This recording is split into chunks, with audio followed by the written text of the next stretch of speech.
Hello everyone. आज की इस वीडियो में हम देखेंगे क्लास 12th की पॉलिटिकल साइंस के इम्पोर्टेंट क्वेश्चन। इंग्लिश मीडियम में क्वेश्चन करने वाले हैं और टर्म 1 की तैयारी कर रहे हैं हम यहाँ पे। एपिसोड है हमारा 4th। ठीक है, ये इंपॉर्टेंट क्वेश्चन की सीरीज है। इसमें जिस प्रकार के क्वेश्चन आपके पेपर में आएंगे वैसे ही क्वेश्चन आपको यहाँ पे कराए जाएंगे। तो वीडियो को आप बहुत ध्यान से देखना और आप मुझे फॉलो कर सकते हैं। मेरा इंस्टाग्राम का यूजर आईडी है एकलव्य स्टडी पॉइंट। आप मुझे वहाँ पे सर्च कर सकते हैं, फॉलो कर सकते हैं और वहाँ पे मैसेज कर सकते हैं। मेरा नाम है सत्येंद्र प्रताप। चलिए स्टार्ट करते हैं आज की वीडियो। सबसे पहला क्वेश्चन आपके सामने है। एक इमेज दे रखी है आपके सामने, एक पिक्चर दे रखी है। ये लोगो है, ठीक है। तो ये लोगो जो है ये कौन से इंटरनेशनल ऑर्गेनाइजेशन का लोगो है, आपको ये पहचानना है। पेपर में आया हुआ क्वेश्चन है और बहुत ज़्यादा पूछा जाता है। ठीक है, बहुत इंपॉर्टेंट क्वेश्चन मैं इसे कहूंगा, आप बिल्कुल ध्यान से देखिए। आपके सामने ऑप्शन क्या है, ये वर्ल्ड बैंक का लोगो है, या ये वर्ल्ड ट्रेड ऑर्गेनाइजेशन का लोगो है, या फिर ये यूएनओ का लोगो है, या फिर नन ऑफ दिस। ये चार आपके सामने ऑप्शन दे रखे हैं। तो देखिए ये यूएनओ का लोगो है। इसमें क्या है, आपको ये साइड में जैतून की पत्तियां दिखाई दे रही है। ठीक है, जैतून की पत्तियां जो होती है ये पीस का सिंबल के रूप में देख सकते हो। ठीक है, ये शांति का प्रतीक है और इसमें आपको ये गोला दिख रहा है और इसके बीच में वर्ल्ड का मैप दिख रहा है। तो ये किसका लोगो हो जाएगा, यूएनओ का लोगो हो जाएगा। नेक्स्ट क्वेश्चन आपके सामने है कि which conference was known as Bandung conference. कौन सा सम्मेलन है, कौन सा कॉन्फ्रेंस है जो बॉन्डुंग सम्मेलन या बॉन्डुंग कॉन्फ्रेंस के नाम से जाना जाता है। ऑप्शन आपके सामने है, ध्यान से देखिए।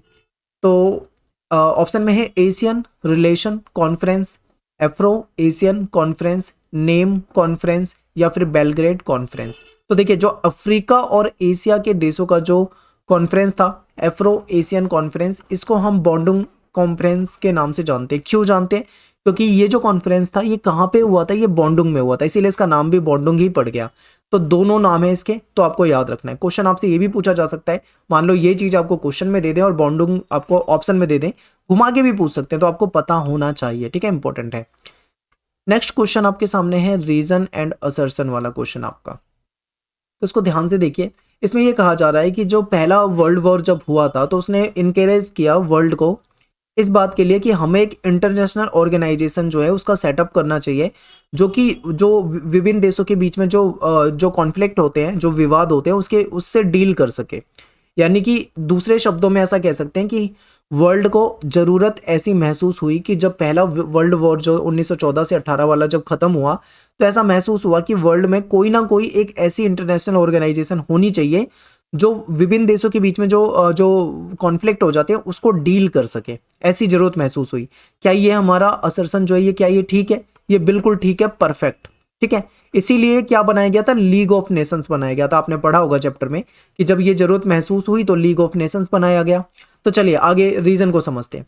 International organisation would help the world to avoid war. क्या ये सही हो सकता है? यस, हो सकता है।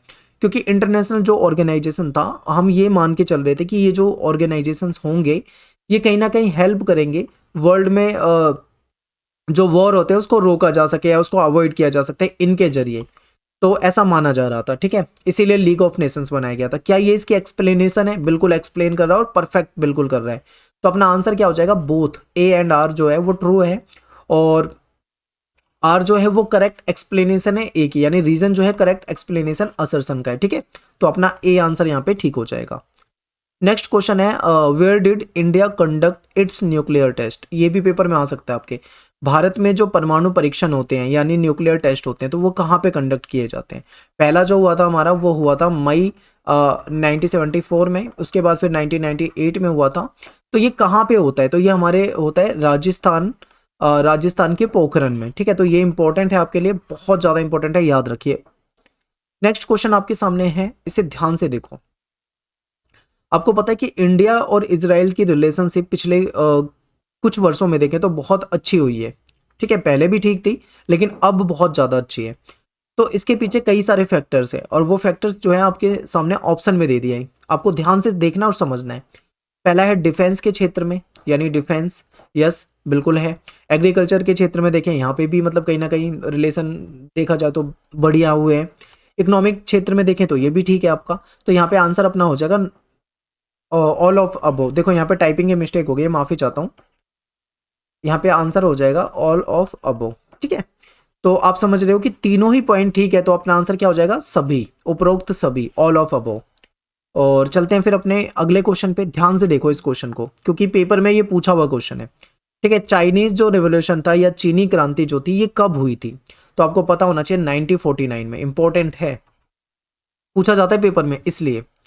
नेक्स्ट क्वेश्चन है कि रशियन रिवोल्यूशन जो है वो कब हुआ था? रूस की क्रांति कब हुई थी? तो ये रशियन जो रिवोल्यूशन था ये 1917 का है। ठीक है, 1917 का। तो ये भी काफी ज्यादा आपके लिए इंपॉर्टेंट हो जाता है। अगला क्वेश्चन है आपके सामने पैसेज। पैसेज को आप ध्यान से देखो, जो आपका चैप्टर 6 है, यूएनओ वाला चैप्टर, इसमें से ये पैसेज लिया गया है। तो आपको ध्यान से देखना है, समझना है इसे। आप पॉज करके इसको पढ़ सकते हैं। मैं आप चलता हूँ सीधा डायरेक्ट क्वेश्चन पे, आपको क्वेश्चन करा देता हूँ। पहला क्वेश्चन आपके सामने, how many member states were there in the UN by 2011। अब देखिए, हो सकता है आपके पास एनसीईआरटी पुरानी हो, तो उसमें यहाँ पे डेट आपको अलग मिलेगी, लेकिन कंट्री जो है वो इतनी ही है, उसमें भी आपको इतनी मिलेगी। ठीक है, 193 जो है, इतने देश इसमें शामिल है, इसके मेंबर हैं आज के टाइम पे। अगर हम देखें यूएनओ में, तो 2011 की जो रिपोर्ट आई थी उसके अनुसार क्या है, 193। और आज की डेट में भी अगर मैं 2021 में भी देखूं तो आज के समय भी कितने हैं, 193 ही है। तो ये अपना आंसर हो जाएगा। बाकी आपको देखो पैसेज में जो पहली लाइन है यहीं पे क्लियर लिखा हुआ है। नेक्स्ट क्वेश्चन देखते हैं, which of the following country is not a permanent member of UNSC. कि जो यूएनएससी है, यानी कि यूनाइटेड नेशन सिक्योरिटी काउंसिल जो है, इसका परमानेंट मेंबर कौन नहीं है इनमें से? यूएसए है, फ्रांस देखोगे फ्रांस भी है, चाइना देखोगे चाइना भी है, लेकिन जो जर्मनी है ये इसका परमानेंट मेंबर नहीं है। ठीक है, तो आपका आंसर सी जो है यही आपको पहचानना था। अगला क्वेश्चन आपके सामने है कि how many permanent member in UNSC. कितने परमानेंट मेंबर हैं? तो आप जानते होंगे कि इसमें 5 सदस्य हैं, 5 मेंबर हैं। कौन कौन से हैं? तो आपके सामने देखो, यहाँ पे पैसेज में यहाँ पे दे रखा था कि यूएसए है, रसिया है, ठीक है, यूके है, फ्रांस है और चाइना है। ठीक है, ब्रिटेन, यानी यूके ब्रिटेन यहाँ पे। तो ये 5 कंट्री हैं, तो आपको यही यहाँ पे क्या करना था, चूज करना था 5, ये वाला ऑप्शन। नेक्स्ट क्वेश्चन आपके सामने है कि which among the following state 193rd member of UNO. यानी कि इनमें से कौन सा ऐसा देश है जो 193वां सदस्य है? ठीक है, 193rd मेंबर है यूएनओ का।